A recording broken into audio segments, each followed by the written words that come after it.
साथियों, वीडियो आने में कुछ ज़्यादा ही समय लग गया था, जिसका कुछ इमरजेंसी हो गई थी। उसके कारण वीडियो नहीं आ पाया। और आपके हमारे चैनल पर आपका वापस से स्वागत है। और हम जो दैनिक पाठ योजना का एक क्रम पढ़ रहे थे, जिसमें आज इतिहास विषय के अंदर अध्ययन करेंगे इसमें। और जो टॉपिक लिया गया है वो आपका इतिहास का, जो इसमें आप इतिहास में ये संघ सरकार है और इसकी आप यूज़ नागरिक शास्त्र में भी कर सकते हैं। तो आइए स्टार्ट करते हैं पाठ योजना को।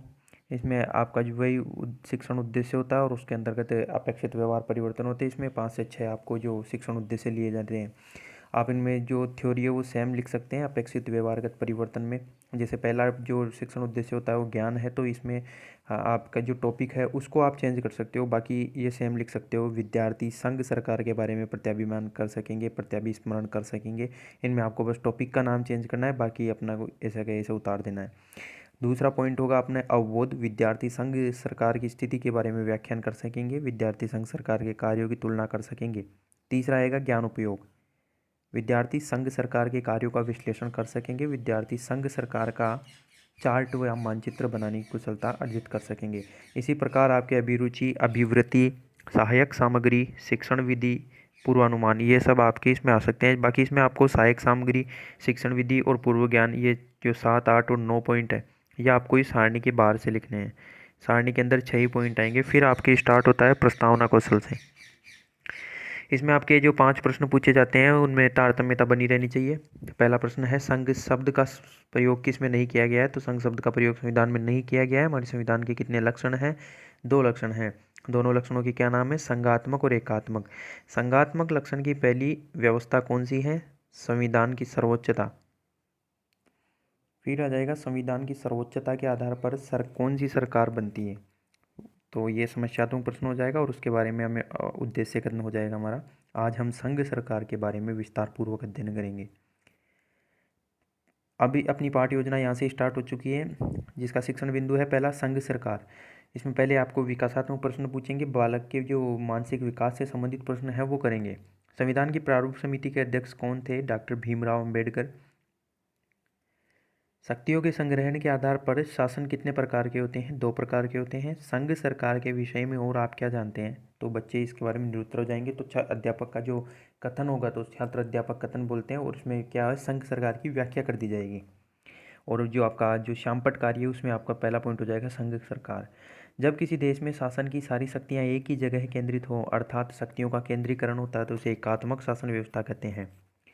इसके विपरीत जब किसी देश में सरकार की शक्तियां केंद्र के साथ साथ इकाइयों में बटी होती है, अर्थात विकेंद्रीकृत होती है, तो इसे संघात्मक व्यवस्था कहा जाता है।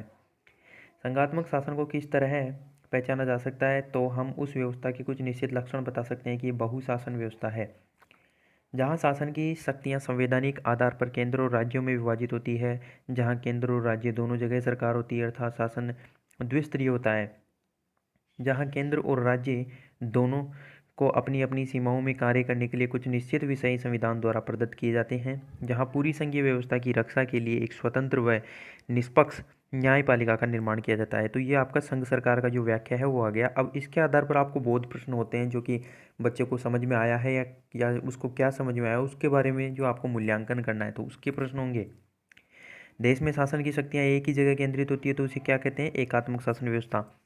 फिर दूसरा प्रश्न हो जाएगा, इसमें मिनिमम आपको 2 या 3 प्रश्न बनाने होते हैं। संघ व्यवस्था की रक्षा के लिए स्वतंत्र व निष्पक्ष किसका निर्माण किया जाता है? इसमें आएगा न्यायपालिका।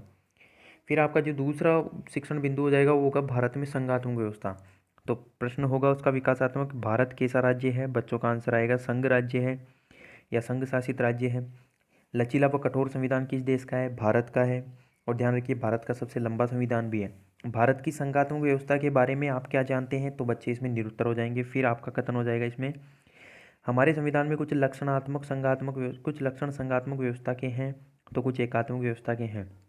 फिर आएगा, संविधान निर्माताओं ने पूरे देश में कहा कि संघ शब्द का निर्माण नहीं किया गया है या प्रयोग नहीं किया गया है। संविधान में भारत को राज्यों का संघ कहा गया है। प्रारूप समिति के डॉक्टर BR अम्बेडकर ने संविधान सभा में कहा, प्रारूप समिति के द्वारा इस शब्द का प्रयोग यह स्पष्ट करने के लिए किया गया कि यद्यपि भारत एक संघ राज्य है, लेकिन यह राज्य किसी प्रकार से राज्यों के पारस्परिक समझौते को परिणाम न होने के कारण किसी भी राज्य को जहाँ से पृथक करने का अधिकार नहीं है। इसके आधार पर आपके बोध प्रश्न आ चुके हैं।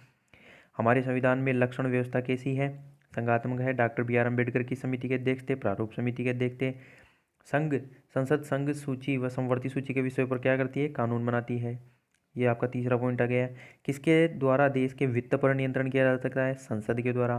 संसद के कार्य क्या है, तो इसमें बच्चे निरुत्तर हो जाएंगे। आपका जो कथन हो जाएगा, संसद संघ सूची व समवर्ती सूची के विषय पर कानून बनाती है। आवश्यकता पड़ने पर बहुराज्य सूची के विषयों पर भी इसे कानून बनाने का निर्माण कर सकती है। संसद अपने अधिवेशनों में प्रश्नकाल, ध्यान आकर्षण प्रस्ताव या विश्वास प्रस्ताव आदि के माध्यम से सरकार पर नियंत्रण रखती है।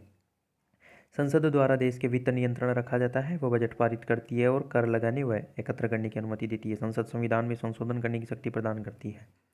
देश के वित्त पर कौन नियंत्रण रखता है, संसद। आंसर आ जाएगा, संसद किस विषय पर कानून बना सकती है, संघ सूची और समवर्ती सूची। अभी आपकी जो पाठ योजना है वो पूरी हो चुकी है और जब मूल्यांकन प्रश्न भी इसमें सम्मिलित होंगे तो पहला इसमें वस्तुनिष्ठ प्रकार का आ जाएगा, दूसरा आपकी जो रिक्त स्थानों की पूर्ति वाला आ जाएगा, फिर तीसरा अति लघुतरात्मक, फिर लघुतरात्मक और फिर निबंधात्मक जो आपका गृह कार्य हो जाएगा।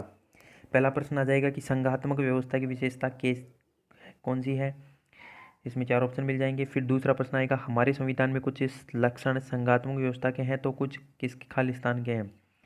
जहाँ केंद्र और राज्य दोनों जगह सरकारें होती है तो शासन कैसा होता है। संसद अपने अधिवेशनों के माध्यम से सरकार पर किस तरह नियंत्रण रखती है।